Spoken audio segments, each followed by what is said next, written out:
Greetings, greetings, greetings. Happy Tuesday. Welcome to a special edition of Conversations with Nicole. This is a virtual meet and greet. I have Mr. Curt Bender, who is running for Florida House of Representatives District 8. And so this is an opportunity for you to meet and greet Curt Bender, ask questions. This is interactive, so we definitely want your comments in the comment box. So if you will, let us know where you're tuning in from, and put your comment, your city and state in the comment box. If you will, put your city and state in the comment box. And if you live in Tallahassee area, and we'll have Curt tell us exactly what territory, what area District 8 covers. Tag a friend, let them know. Election day is November 8th, Tuesday, November 8th, here in Florida. And actually, I believe early voting started yesterday. So I believe that in many of the areas, there are certain precincts that are open, and we'll get you some more information on that as well. So again, welcome, special edition Conversations with Nicole, virtual meet and greet, and I have Mr. Curt Bender on with me, and he is representing or running for the office of Florida House of Representatives, District 8. He is the Republican candidate. So I see you, cousin Raymond. Thank you for being here. Y'all are so faithful. I appreciate my family support. All right. So I am going to, if y'all don't mind, read a little bit of Curt's bio so that you can kind of know what his background is. So if you all will bear with me, I had a little technical difficulty, which is why we're a little bit tardy today. But y'all just bear with me one moment, and I will pull that right on up. All right, so let's see. Hold on. You know what? All right. So Curt Bender is a business law attorney at Bender Legal. Curt graduated from the Florida State University College of Law, go Noles, where he graduated with honors. After law school, Curt served as a business advisor at the Jim Moran College of Entrepreneurship and as an instructor at TCC Sparks Entrepreneurship Boot Camps. And for those of you who aren't familiar, TCC is Tallahassee Community College. Curt is active in his community, twice chaired Tallahassee Startup Week, where he organized TSW's first pitch competition, and the winner successfully pitched on Shark Tank. Oh, that's a neat fact for you. All right, cool. Well, y'all help me welcome Mr. Curt Bender. Hello. Hi, Hey. everyone. Welcome. Hey, Nicole. Hey. I'm excited to have this conversation. I'm excited to have this conversation with you.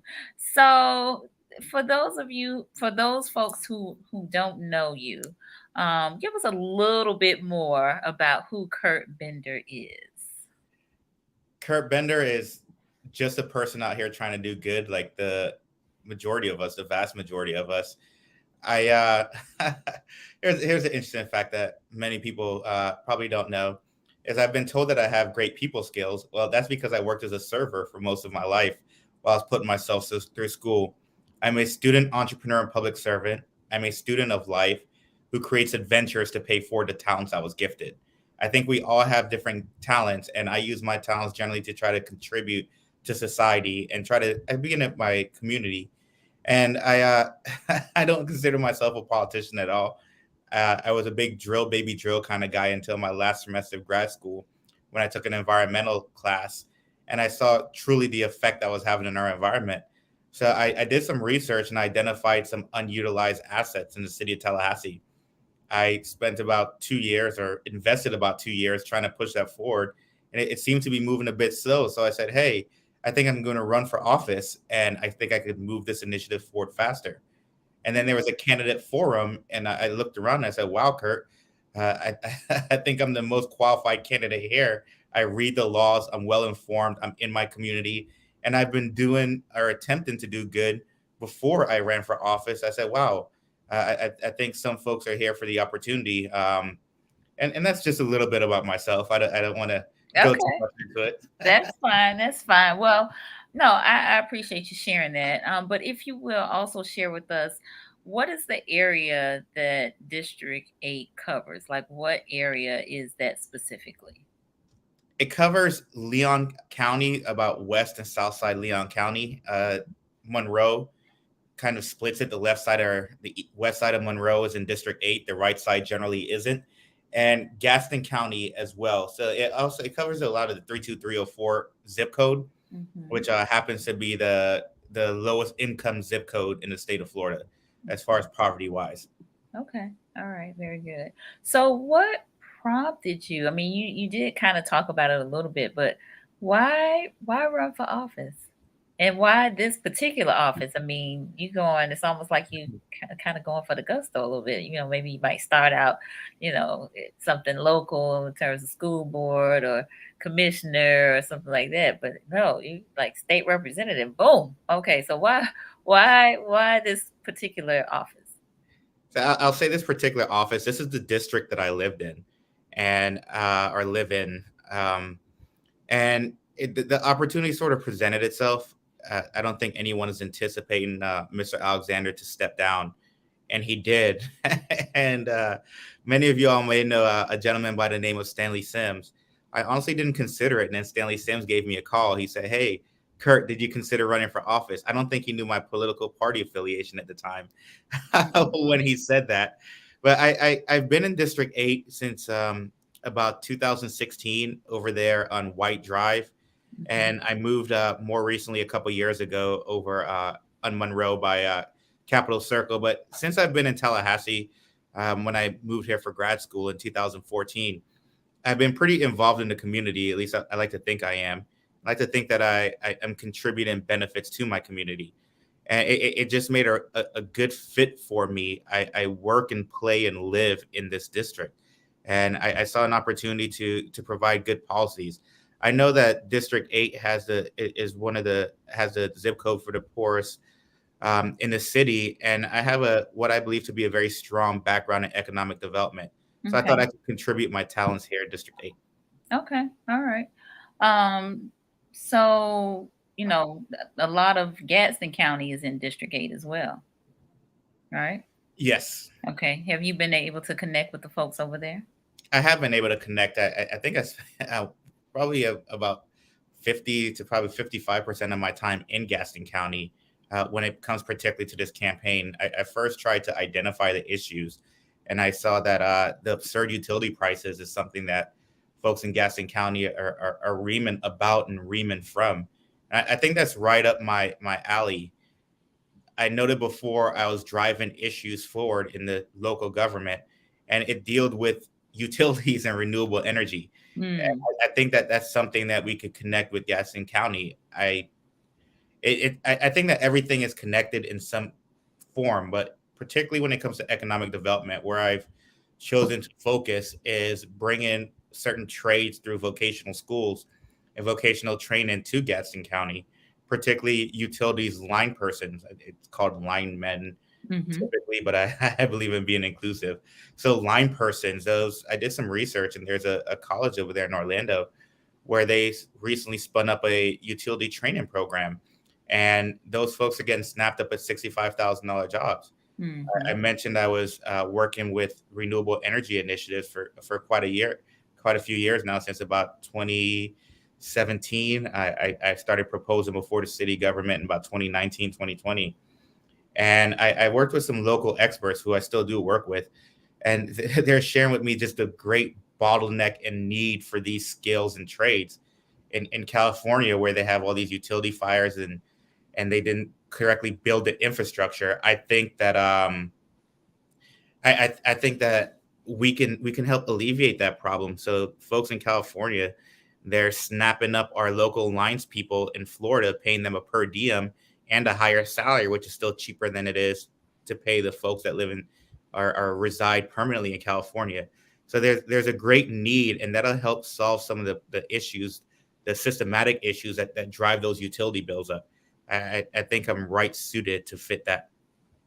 Okay, very good. Um, well, Miss Talithia Edwards has jumped on and she has a number of questions, but I'm gonna follow our format a little bit first, because I know you said economic development was something that you wanted to chat about. We've already kind of talked about why you ran for office, but the other one, and Talithia, we will get to your questions. The other one that I thought was something that was kind of intriguing to me is, why are you a Republican? So I'll tell you how I became a Republican. Mhm. It was my so I always have these paradigm shifts. It appears at my last semester of some kind of schooling. My last semester of undergrad, I had a professor. I was an excellent professor. I couldn't tell his political leaning. He said, there's a conservative group and they get a bad rep, but their office is right down the street, less than a mile away. You should go check them out sometime. And he said this to the class. And I try to keep an open mind. So I said, let me hear what these folks have to say about themselves. So I strolled on over and I rang the doorbell. And I always remember they had the light on for me. and so I walked in. I was like, these are a great group of folks. They just have an approach that typically follows with me. I'm Caribbean. I wasn't born in the United States. I was born in Guyana, South America. And my family tends to be more conservative. I think a lot of Caribbean folks tend to be more conservative, not necessarily Republican, but conservative. So I identify more with a conservative ideology. I I could give you a particular example. In some recent debates, we were addressing the teacher shortage. And my approach is that we already made some steps and some moves to do so. Let's see how it works. Let's see how it's implemented as we supplement. But the stacking of legislation isn't necessarily, I think, an ideal solution for any problem because it takes some time for the effect to permeate throughout society and the economy. So it's more of a conservative based approach. And I I'm a Frederick Douglass Republican and a MLK Republican, and Okay. I am a I'm an Abraham Lincoln Republican, which it may appear that the party strayed far from that, and I tend to agree in certain aspects. But I am the change that I would like to see in the Republican Party. It was the party of freedom. It is the party of freedom. It's just not always presented as such. Hmm. Okay. Interesting. I would love to hear more about that, your perspective on that, but we'll save that for another time. All right. I'm gonna circle back to Talithia's question. So she wants to know, can you speak a little to the different health crises in the district? To the different health crises in the district, in your district. Um, do you kind of understand what she's talking about? You need some more clarity. And some more clarity would help. Okay. Maybe she's speaking about, and this is something that I think that we should adopt more as a society. I listened to the debates from the Democrat contenders for the office, and there's such great ideas. For example, Marie Radigan Mhm. noted the lack of a hospital and other facilities, and that there needs to be a need-based assessment. That is something that her research turned up, and I agree with that. That's something I would hope to incorporate, and hope that Miss Radigan will work with me on that initiative if I was elected.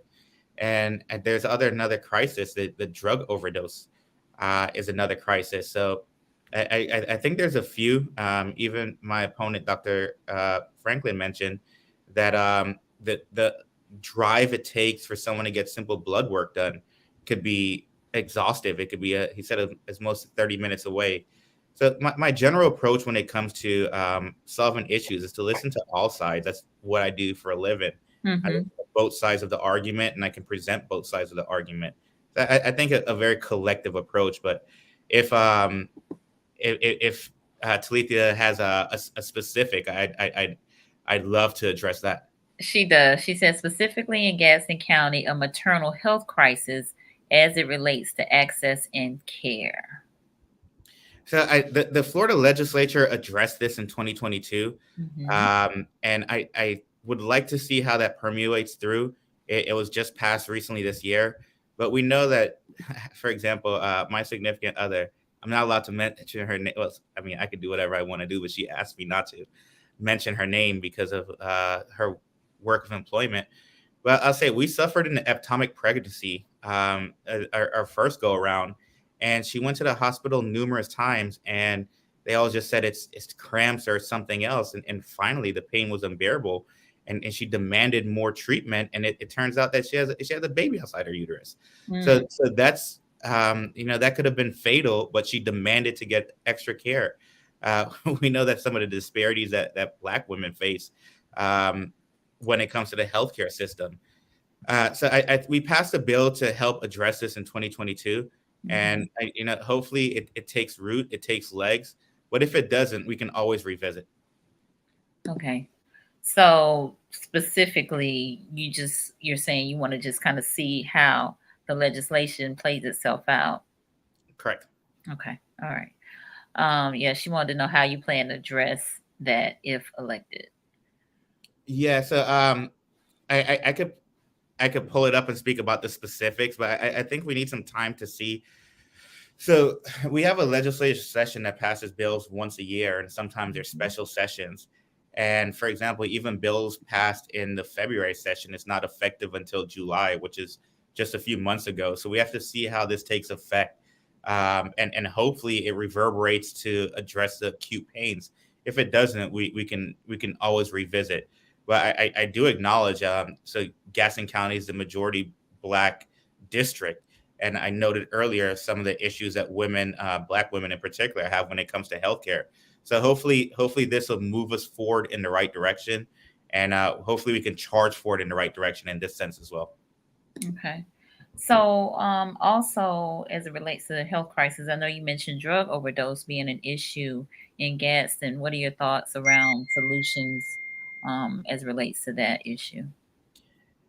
I, to try not to sound like a broken record, I'll state that many of the things that I think are pressing issues are things that I've been working on in my private life Mhm. before the opportunity presented itself for me to run for office. So I was one of three, but we were always short staffed at the state. I was often one of two attorneys charged with regulating every single prescription drug manufacturer and distributor in the state of Florida, as well as over the counter drug manufacturers. So, just to give a quick overview, in the pie graph, the manufacturing and distributing of the drugs takes up the vast majority of the pie graph, and then pharmacy, i.e., dispensing the drugs, placing it in the patient's hands, um, takes up it is a small step.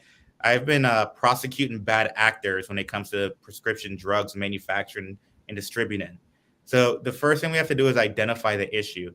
The most acute pain comes with the fentanyl. So fentanyl is a cheap drug. It gives a big high. And what we have are folks that consider themselves street pharmacists or people that mix these drugs. There's I think it's 503B compound in pharmacy. And that states that if you have a particular user or patient that needs a specific mix of a drug, then a manufacturer could mix that drug, particularly for those folks. So those are in very sterile environments. It's with PhD trained doctors and pharmacists, and they're making these particular drugs. But when it comes to in the streets, it's people that are following a street recipe, sometimes eyeballing, and they're not using the same degree of precision. So it's the issue really starts at the manufacturing level and then the wholesale distribution level, before it gets in the hand of the peddlers, the common drug dealers. Mhm. So some I was at a conference in Gainesville, at the Cade Museum, regarding renewable energy. Um, and I met a young man, entrepreneur, and he developed some pretty remarkable technology to help batch the drugs. So let me explain what batching of drugs mean. It's that there's lot numbers or batch numbers. So when a manufacturer makes a batch of, say, 10,000 doses of a drug, that all has a batch number, and then it's typically on a daily basis or something similar. So if they make another batch in the future, that's a different batch number. And that helps to identify something called adulterated drugs, which is, just think of drugs not up to standard. So one thing that I suggested to a couple of law enforcement agencies, and the system is being piloted for free by law enforcement. Not, I don't know if it's been adopted in ours yet. I know I suggested as part of my citizen advisory council and other conversations, is that we can batch the making of these drugs so that we could identify who the distributors are. So when these drugs are field tested at a much more accurate level, so that way we won't get police officers thinking that donuts are methamphetamine, but it's very accurate. We can geotag where these drugs are being distributed. So when we scale that up to a state level and then a regional level and a national level, we can identify, say per se, that this drug has 92.5% of Y component and 7.5 of X component, and we can start tracking where that's coming from, so we could go after the folks that are manufacturing and distributing the drugs at scale before it gets to the hands of the common drug peddler. I think that's a big approach that we need to make, because um, it's a minority of folks that are mixing and making these drugs and then selling it wholesale, and it gets broken down from that level. So we need to start at the top of the folks that are manufacturing these drugs and then wholesale distributing these drugs. And I think that'll be a great start to actually addressing the drug overdoses. Another thing that's also important is to let folks know that this isn't the cocaine of the 70s, right? Even this marijuana that folks are using today, it's not the marijuana of the 70s and 80s. These things are much more potent. And even if it is the cocaine of the 70s, someone serves fentanyl in one hand and then puts cocaine in the other hand. Now that cocaine is contaminated and it has bad effects. So it comes with educating folks as well. The safest way not to have an overdose is to try to stay away from those drugs. I think the scenarios of where someone high fives you with fentanyl isn't that high, but don't use these drugs. I have one of my best friend's brother. A funny story.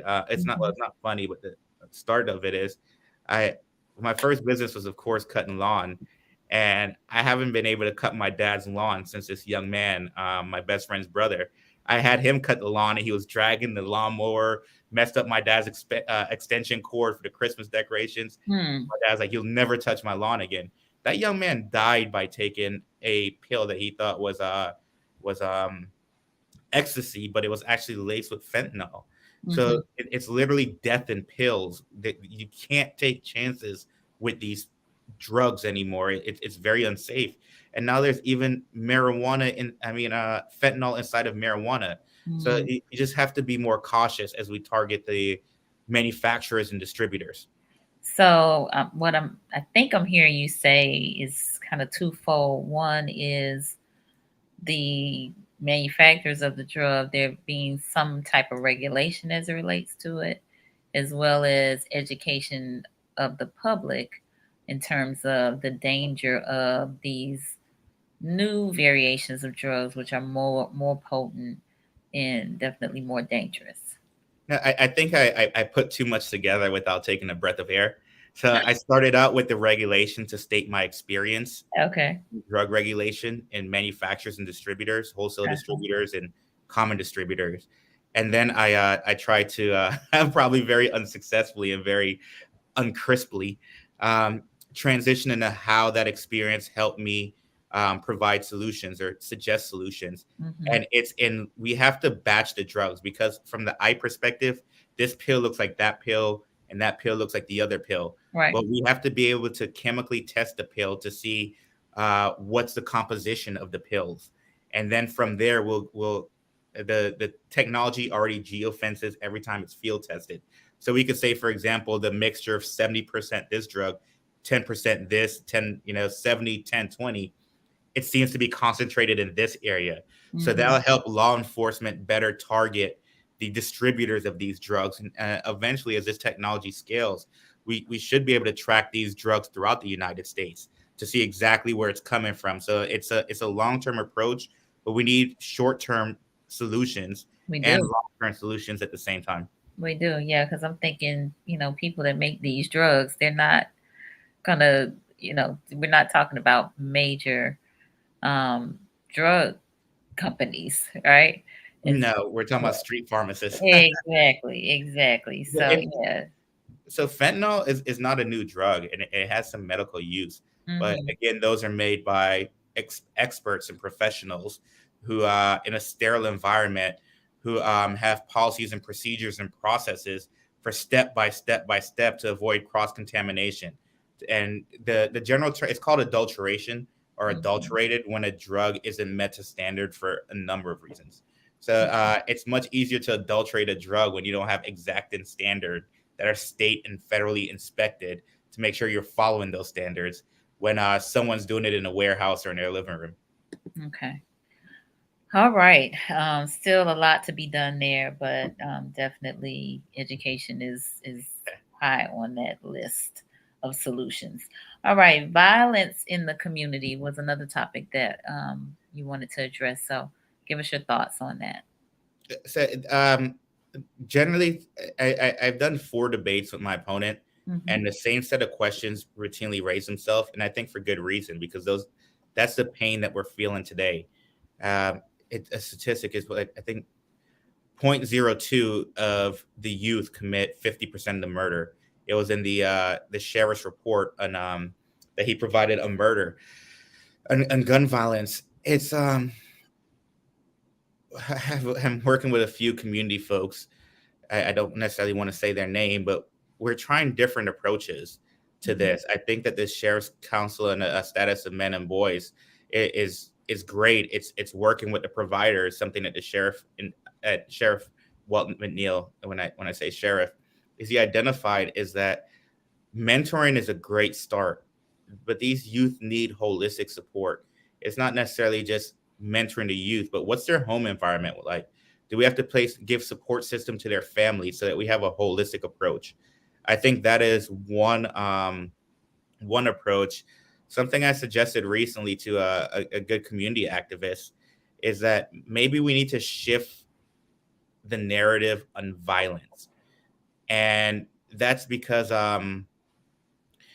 and unfortunately, violence is glorified in our music. I always use the analog of, I'll kill the victim and then I'll shoot up the funeral.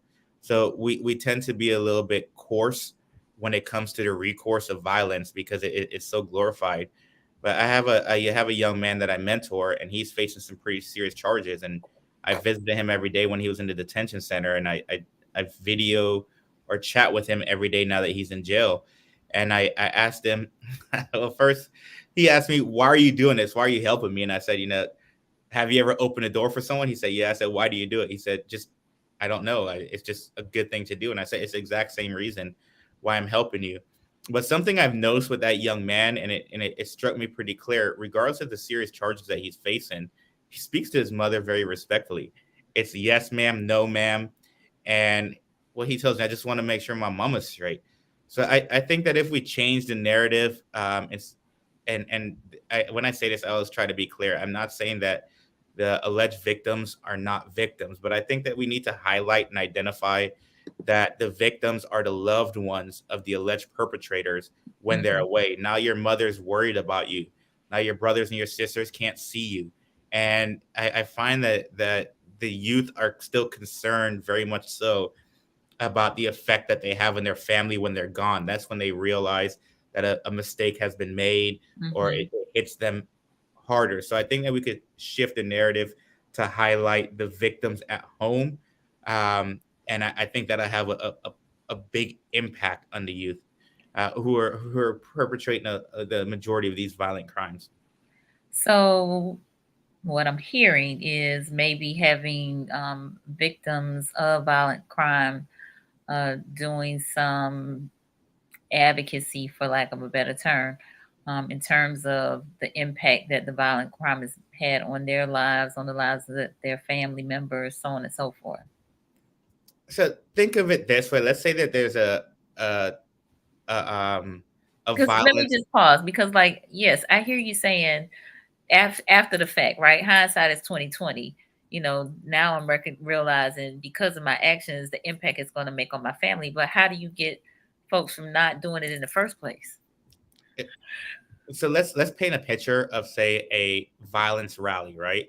Mhm. Instead of having the um let's just say someone was shot in the arm, instead of having the person that was shot in the arm and their family, or let's say someone passed away, um or now I would say instead of it, in addition to having them and their family speak about the effect to youth on how that loss of their loved one affected them, let's have the mother of a child or a youth or mother of a person whose young person has been put to the death penalty or has been put away for life for a long term of years. Let's talk about the let that person, that mother of the alleged perpetrator, let's let them talk about the experience of what it's like not having their loved ones at home because their loved ones are in jail. Let's talk about how they cry at night because they can't hug their loved one, or when they have to go and see them behind a glass window, how that feels, or that they can't even visit them because of COVID. And then I think that the youth will identify like, wow, that could be my mother up there that I'm hurting. I think it hits closer to home. It's a slight paradigm shift uh, that I think could be very significant. Okay. Very good. Keisha Washington is on. She said peer-to-peer public community counseling and mentorship as a solution. I agree, and I think there's no individual solution to this problem. Is that we have to all work together in different ways, Absolutely. and not working in silo, but peer to peer. I mean, I so it's always weird when not always. I guess I'm now experiencing this, but I like to try generally keep my good deeds private. But I'm running for office, so it's like people want to know what I do and what I've been doing. Exactly. So Exactly. I give you an example. Like I've had young men live with me in my home for periods of time Mhm. because I want them to wake up and see what life how life can be different on a day-to-day basis. I have a mentor of mine, he's very affluent, and he's like, I want you to come and see how I live. And then like some of the youth, I mean, I'm in my early 30s, I own my own home, I own my car, and these different things. It's something that they never really experience. So it's like if you can touch it, you can see it, it's real to you. You're like, maybe I could do this too. Well, Curt, what are the steps to get to these things? Like, okay, I'll tell you what are the steps to get to things a lot better than mine because I made some mistakes along the way. But it's like, wake up here, wake up and get a different feel. I know that might be appropriate for many people. For me, it was and it is, but I don't necessarily expect everyone to take it to that level. But you have to get your hands dirty. You have to go in the trenches, and you have to bring someone out, right? So it's like you have to go in to bring them out. They necessarily won't come to you on their own, and different people can have different levels of involvement. I choose to make mine as deep as possible, even when my mentees is away right now. It's okay. He's very concerned about his mother, so I'll take his mother grocery shopping. I'll buy her gas. I'll do different things so that I don't tell him, and maybe she does, but at least it gives her a different air. For example, my mentee's mother was living in a motel, and I was in the detention center with him, and she's like, yeah, we have to find somewhere to live tomorrow. And because I can afford to, I sent her money to stay in the motel for another 2 weeks, because that's one less pressure off for him, that's one less pressure off for her. And it's like, they know that there's people out there that care and will do good just because they could. And that's what led to him saying, why are you doing this to me? And it's like, well, because of my financial situation. This is akin to me just opening the door. I don't necessarily need a reason to. It's just because I can. Okay. Well, thank you for sharing that. Again, we don't know unless you tell us. So, people, I think sometimes they need to see that example, right?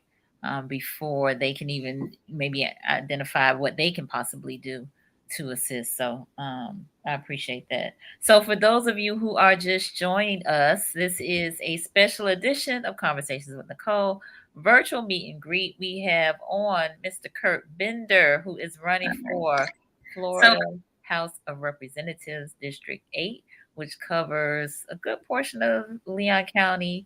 I believe, is it all of Gadsden? Yeah. All of Gadsden County. And so we've been talking around some of his particular issues or topics in economic development.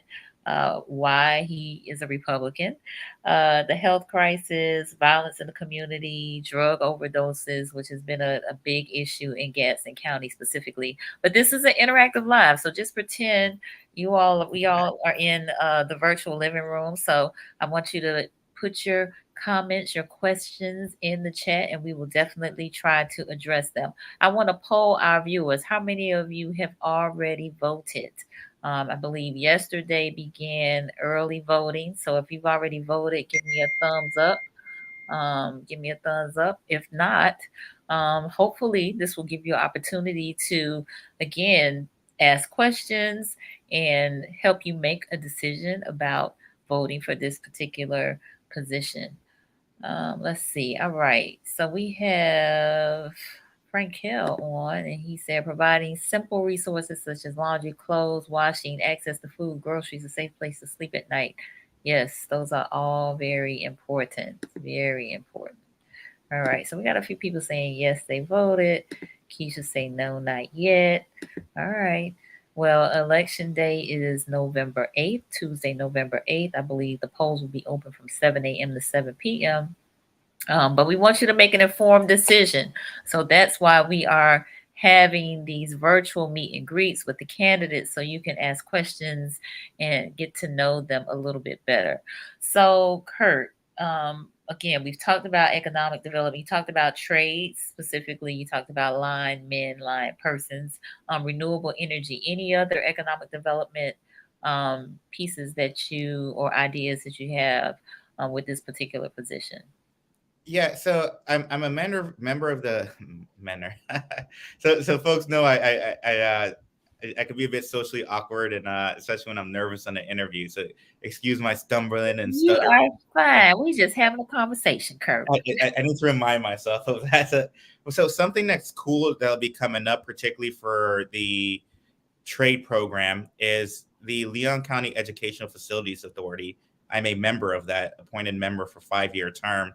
And the purpose of that is to assist institutions of higher learning to finance certain projects.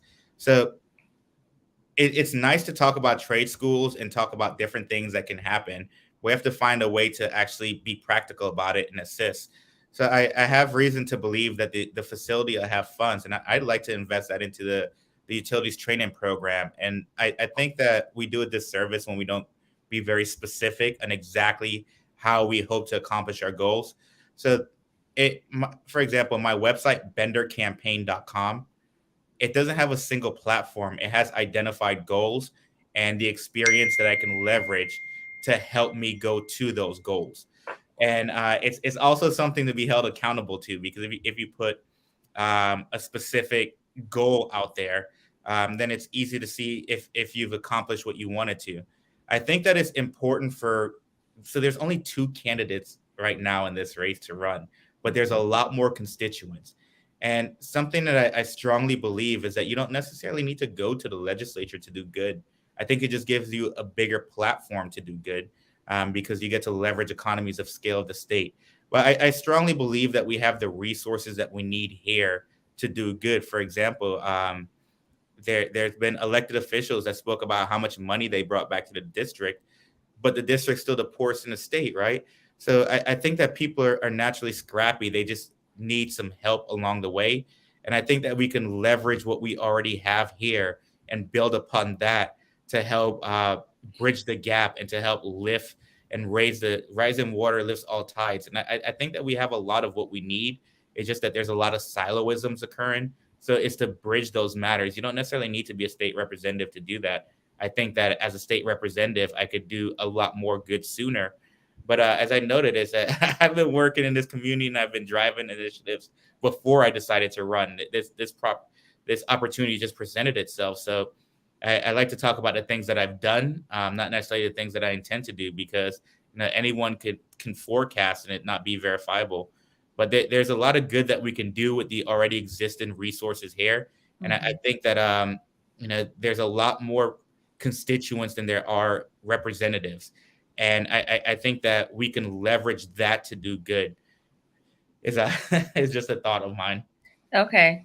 So you're right. There are a lot less representatives, but the representatives do um, make policy. And Mhm. so, and it's not just one representative, but there's some consensus building that has to take place, right? Yes, I think that's where I'm best positioned to Mhm. charge for the initiatives of District 8 because of my party my party. So you're essentially sending a Republican, a moderate Republican, a unique Republican with his own ideologies to a Republican-led government, and I think that's pretty powerful in and of itself, especially given that this district typically sends a Democrat to the legislature, to the Republican-led legislature. I do think there's a lot of competitive advantages to sending a Republican to the Republican-led legislature. That's my that's my that's my thought. Okay. Uh, Dr. Kendra Mitchell, who's a professor at FAMU, says, "What projects are you pitching to universities?" My focus now is on the trade schools. Mm. So the projects I'm pitching to the trade schools is an identified utility program that's already authorized by the Department of Education. We just need to get it implemented. So step one would be I believe I made step one is I so it's funny. I was in a forum and I mentioned that I was talking to the big utility companies to see what their needs are, what their talent pipelines are, and someone said he's talking to big utilities that seems suspicious. But we can't adopt that mindset. These are the folks that are hiring at high paying jobs throughout the state. So I would have a very narrow focus on focusing on one particular trade. I know of others that could alleviate some of the burdens for some of the vocational burdens and leverage some competitive advantages there. But I'm more particularly focused on the trade schools and how we can build the trades for everyday folks that aren't in the university system. As we know that the universities, people come from all over to attend FAMU, people come from all over to Mhm. attend FSU, and to an extent TCC as well. The trade schools, they're local schools, and I think that's how we serve many of the everyday people that aren't going to university. So that would be my first focus. Okay. She has another question. She said, "What does moderate Republican mean to you?" What does moderate Republican mean to? So Because you labeled yourself as such or yeah, identified yourself as such. yeah. So and that's just where I find myself. It's relative to other extremists there, right? So for example, I'm big on renewable energy. That's why I got into this race. I don't think many Republicans focus on renewable energy. But that's what's big on me. I think that's going to be the next big statewide infrastructure project that will bring a lot of jobs and advancements and lowering insurance costs. For example, the community of Babcock.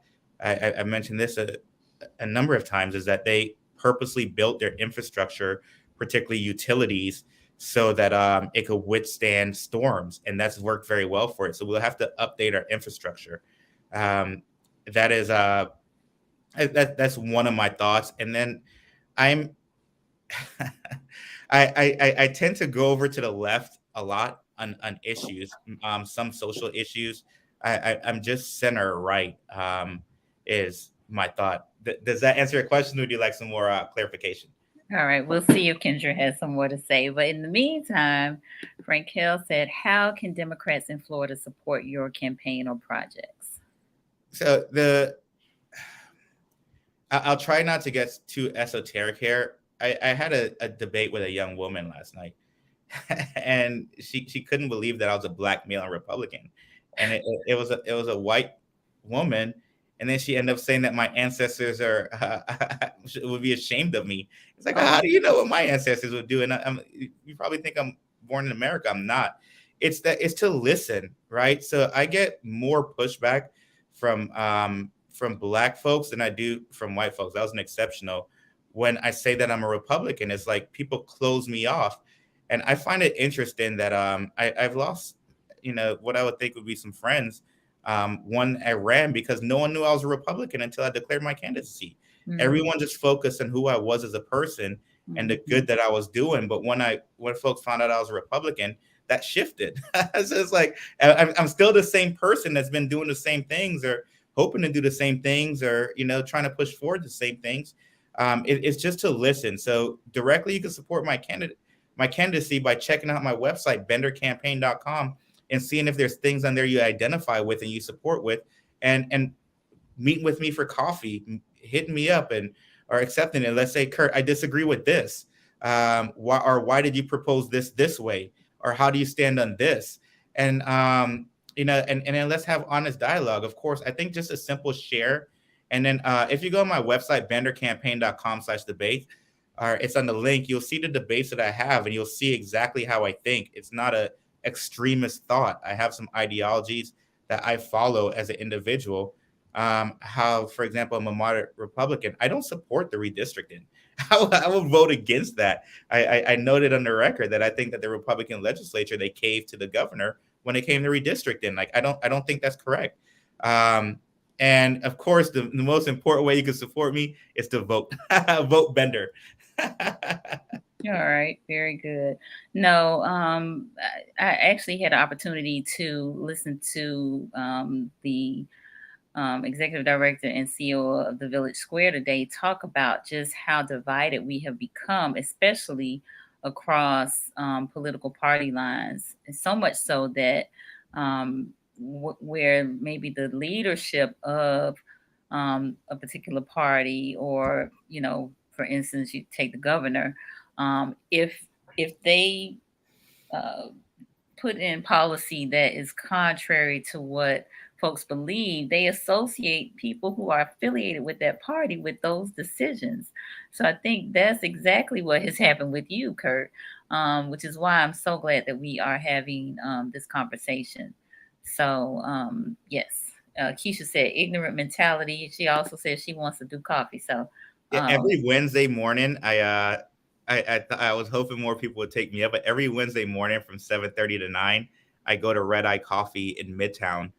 Please feel free to meet me there or schedule something separately, because I care about the conversation. Like I said, I've been involved in my community, or at least I believe I have been. There's always folks that are doing more. I could list some. I know some of them asked questions earlier that are doing so much in the community.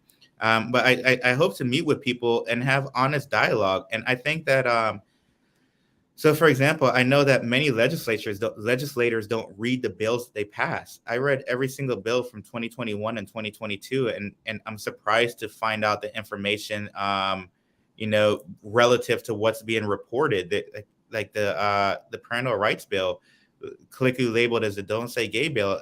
I've tried to say good things about that bill, and I get demonized for doing so. But that's a very good bill for education. It puts in strong safeguards for for parents. For example, I've mentioned this is that now school districts have to publish a policy on how they plan to get parents involved. The focus of the bill is to get parents stronger rights in the educational system, because that's one of the problems I think that's been causing the decline of our society, is the less serious taking of education. As an immigrant, education was pushed very strongly on me as the key, and I still think that it is. So how do we get parents more engaged in their students' education? And that's by letting them know that they have a level of control about over what their kids learn. And I think a lot. And another thing that I've been hearing, and I try to correct this misinformation, but sometimes it's just not listening to, with the critical race theory, that what is called a critical race theory bill, is that Republicans are trying to take away teachings of African Americans in schools, and that's so not true. If anyone looks at that bill, the required teachings for African American history was like one sentence. I mean, it had a semicolon in there, I believe, or a long comma, so it was like 1.5 sentences. But now that's about like 10 or 15 sentences, and it went just from having to teach about the history of African Americans to the history and contributions of Americans of the African diaspora, which is much broader. So that it's like the exact opposite of the talking points is true. And you know and I've had discussions confidentially with certain folks, and they're saying there's different implications of that. Look, it just popped up right there. There's different implications of that bill, and I'd love to meet with people and see what their implication is. judicial philosophy is that I'm a textualist, right? I don't try to read meanings into the text or anything of the nature. I look at the text within the four corners of it and see what it says. So maybe some people might see something that necessarily I don't pick up from reading the text, but that's just my philosophy is I look at the text and what does the actual text say? And I don't see anything wrong with the actual text, but maybe there's some other implications that I'm failing to consider. Let's meet up and let's chat about it. Maybe I'm wrong. Okay. And by the way, Nicole, that is something that I always reserve the right to be. I always reserve the right to be wrong. Indeed, indeed, indeed. I think that's a great thing because we're not gonna get it right all the time. All right. So Kendra said, "Yep, it's highly problematic. I teach rhetoric and could help you understand." And please do, Kendra. I don't necessarily want to say my phone number out loud Yeah, on we'll put something. the website up. Yeah, on bendercampaign.com and reach out to me. Let's have a discussion about it. Indeed, indeed. Now I am very active in the mental health space. And so I wanted to get your thoughts on, maybe I don't know how familiar you are with any mental health legislation or initiatives, but if not, uh, just I guess if you could maybe give some thought or share your thoughts around mental health and wellness, especially in the African American community, and what are some things that might be done or So that could help us um, get access to more resources. I guess this kind of goes back to the health crisis conversation as well. there's some I don't remember this hasn't come up as much. I read through the laws. There's mental health was addressed in the Florida legislature in 2022 Hmm. and in 2021 to provide more supportive services. But here's where I would like to steer this to when it comes to mental health. Okay. And it goes to a problem that particularly faces Black folks in the disproportionate incarceration.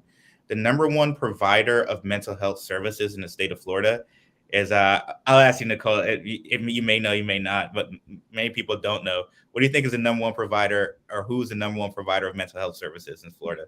Probably the jails or the Yeah, prisons. exactly. The jails and the prisons are the Hmm. number one providers of mental health services. So if we focus on mental health services, we can help alleviate two problems at one time, right? Mass incarceration and as well as getting folks the treatment that they need. I for one, I'm not pro private prisons. I'm a I'm a free market person, and it just seems to be a perverse incentive for me. I think that there's certain responsibilities that a government should and must handle. One is it's the prison and jail system, and not privatize. There's stories of judges. I think it was in Virginia or somewhere close to there, where they were literally selling youth to these programs, and it seemed to be one type of youth that was disproportionately, and I use the word sold because that's exactly what was happening, being sold. So I think that we need to focus on mental health, certainly so, and provide services. And I think that there is a lot more public discussion about this. Like I've suffered from mental health issues, and acknowledging it, but it's such a personal issue because it happens inside your head, right? And sometimes I think a issue is that folks don't know that they're suffering from mental health issues because it mightn't be a sharp drop off to give you mental health. It could be an incremental buildup. It's sort of like the frog that stayed in the water to get boiled. And it's identifying the signs and making it more open. We help treat mental health, and then we could also lower our incarceration rate as well, which I think is very important. Indeed. I wholeheartedly agree with that. I've heard specifically Sheriff McNeil talk about just that very thing. If we could, um, a lot of the issues are mental health issues. They're not necessarily an issue of crime. So, Yeah. all right.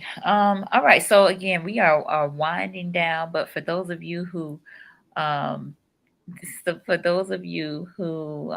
have just joined us, I'm on with Curt Bender, who is running for Florida House of Representatives, District 8, which is all of Gadsden and part of Leon County here in North Florida.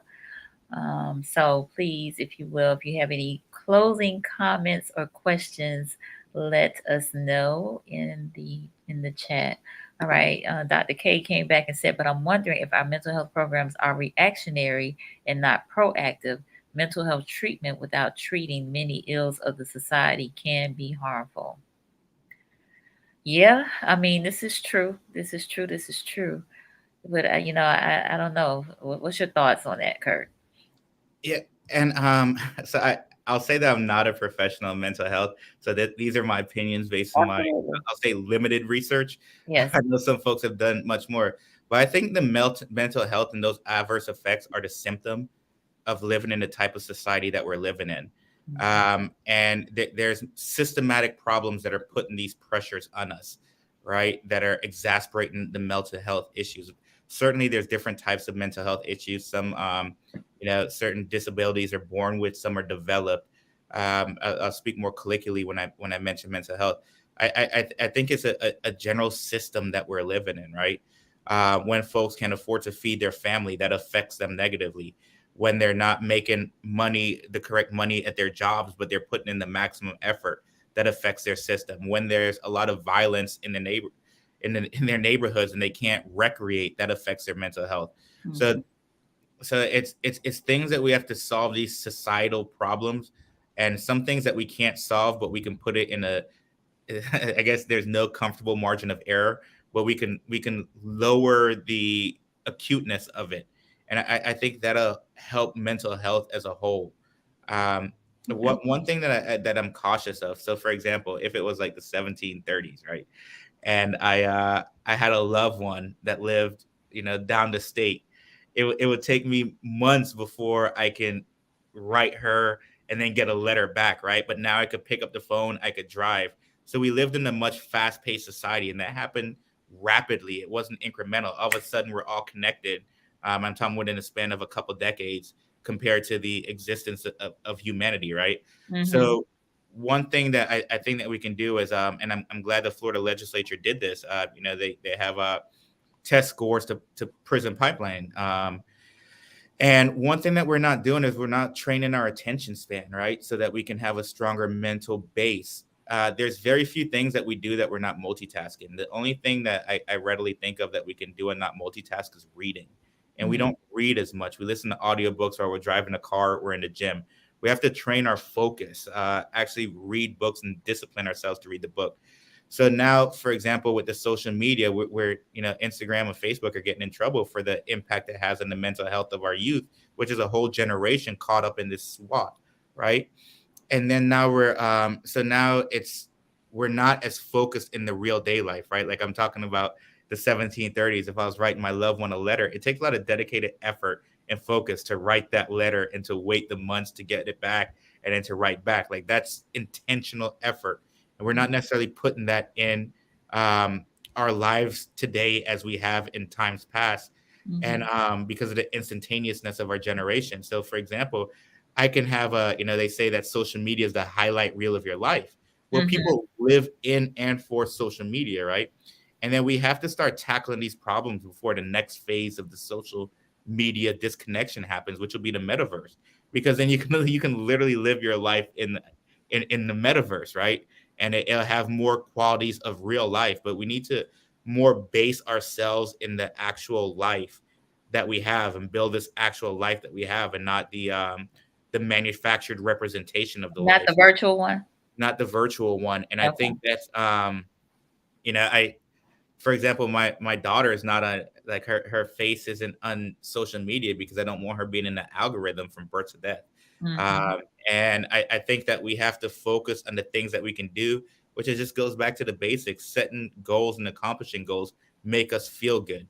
We have to work on ways to not make folks feel so helpless in a system that we're up against. And the, I I'll stop there and not continue to go down that rabbit hole. But there's so many aspects of mental health that we have to address. Okay. I appreciate your feedback. All right. So we got Michael Cork on. Good friend of mine. He said, "What are major changes you want to see in Gaston County? Top two." Top two is lower utility bills, and I'll adopt this from Marie Radigan because she made it most clear to me is the lack of healthcare facilities in Gaston County. Hmm. And another thing I would like to see in Gaston County is so there's a concept called opportunity zones. Pastor Greg James was one of the drivers of this opportunity zones when he came here. And I know that he got demonized for that because folks are like, "You're working with Republicans, how dare you?" But that's a great way to solve some of the issues that we have in Gaston County. For example, the food deserts. An opportunity zone is just somewhere that's designated as a place to where folks that they can sell assets and not have to pay the gains tax on it and reinvest it into infrastructure. But we also have to balance that because Gaston County is a rural community and it has a lot of ag-based systems. So in the legislature in 2022, we passed essentially the ag bill where folks that are working in agriculture they don't get penalized for using their farm equipment with noise complaints. So I think that we can leverage existing resources to help develop Gaston County into more of an economic powerhouse as it was in the past, right? We know that Gaston County was an economic powerhouse. There's so many wealthy people there. Um, I know representatives. I think most people get into this to do good, but we have to realize that we've been electing the same party, mentor passing it to mentee to mentor to mentee, and that's Mhm. led us to have the poorest zip code in the state. So, I think we need new leadership, new ideas to charge us forward into the future of more economic prosperity.